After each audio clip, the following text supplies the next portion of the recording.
I generally consider myself to be a positive person. Obviously no one is all sunshine and rainbows and butterflies all the time, but I try not to let the little things get me down, you know, like a so-so grade on a paper that I worked really hard on, or bad dinner in the cafeteria. It wasn't until recently that I realized just how unhappy I'd been for the past 2 years. If you asked me while I was living those years if I was happy, I would have said yes. At the time I considered myself to be happy. But looking back,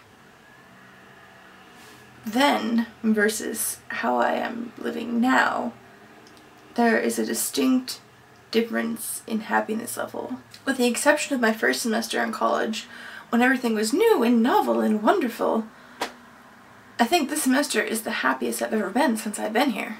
I think a lot of this has to do with the fact that I'm living alone this year. I still see my friends, but they live across campus or across town, so I have to actually make an effort to go see them. For the past 2 years I was living with a group of friends, and I would still consider them to my friends, but a couple of them made me feel like I was constantly being judged for things that did not deserve judging. I realized that trying to live to the expectations of those people kept me from being my best, most happiest self.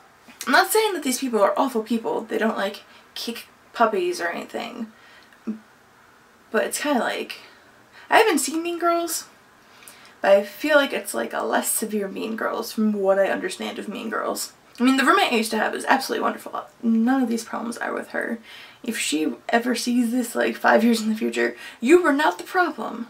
I mean, and the people that were the problem were not problems every single minute of every single day. They were not making me feel awful 24/7, but it was frequent enough that I feel like it was weighing me down. For instance, I didn't like some of my friends, so I wouldn't hang out with them outside of clubs and classes because I felt bad about hanging out with them. I used to feel like I had to socialize with the people that were making me feel awful all the time because I lived with them, and like I didn't need to go out and see other people because I was already living with friends. Some of them are pretty big drinkers, and they would make me feel bad for not drinking if I didn't want to drink, and on the rare occasions when I did want to drink, they would treat me condescendingly with this condescending surprise that made me not want to drink. They are very gossipy.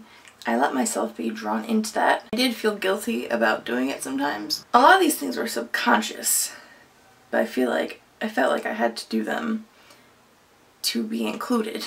And this past weekend I found out that they were actually talking a lot of smack about me, and I really should have expected it because I knew them and I knew that they would talk about other people. But I was still quite shocked and surprised and hurt when I found out. Because here's the thing. I know I am not perfect. I know that sometimes I do things that are questionable to other people. But I spend a lot of time trying not to offend people. I spend a lot of time trying to give them nothing to talk about. Like, I'm not a crack addict or anything. I get good grades. I go to most of my classes. I dress respectably for my figure. I don't know what there could possibly be to talk smack about. But probably, if you nitpick hard enough, you'll find something. Because people are judgmental. I too am judgmental. I'm not going to pretend that I'm not. But I would never try and make somebody feel bad for doing something that they like.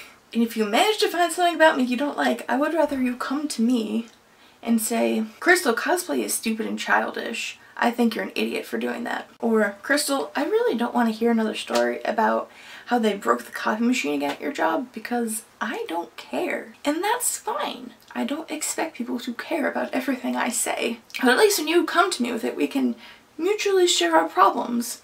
So I can say, oh, you're mad that I didn't notice you at that crowded bar the first weekend of school when the whole drinking age population of the school was there? You're mad that I didn't say hello to you that night when it was hard even to talk to the people that I went there with? Well, why don't you try and deep throat my 40-foot dick, asshole? So anyway, now that I have this new knowledge that they're talking shit about me too, I'm even more relieved to be able to have a good excuse to cut these people out of my life. I'm living on my own this semester. I'm busy trying to finish my last semester of work and pass everything so I can graduate. So that's my excuse. I'm sorry, I couldn't come see you. I had this paper to do. Basically, now that these negative people are out of my life, I'm about 5 million bajillion times happier.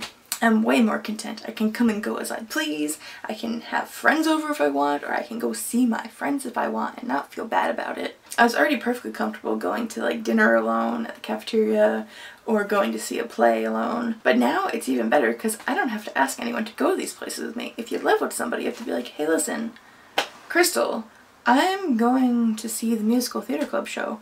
Do you want to come? And then they can say no, and then you can still go by yourself.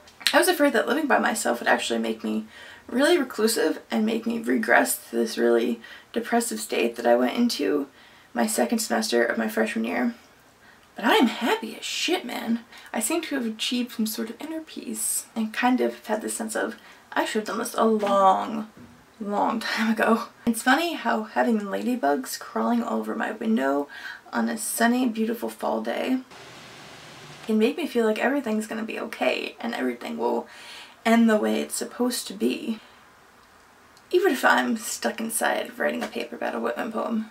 So what am I trying to say with all this? If you're not happy, make a change. Even if you can only make a small change, like moving your bed from one side of the room to the other, do it and see how you feel and if it makes you feel any better. And if it doesn't, do something else.